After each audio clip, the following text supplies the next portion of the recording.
O'g'ri deganda biz hali devordan oshib tushadiganlar tushunamiz xolos-da. Mana hozir aytib beraman sizlarga. Qanaqalar keladi. Ishxonada ishlaydi.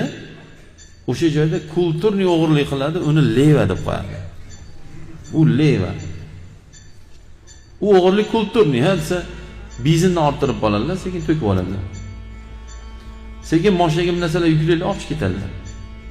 U kishim ketayotganlarni eshitaydi, ahranan ko'z yumib turadi, teskari qarab turadi, yo hojatxonaga kirib ketadi.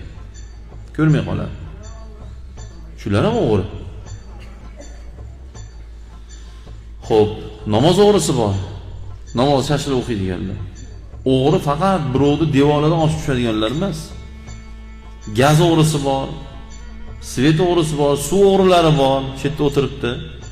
Degan aniq bor. U nima desa, uyda svetni ishlataveradi, счетчик aylanmaydi. U svet o'g'risi.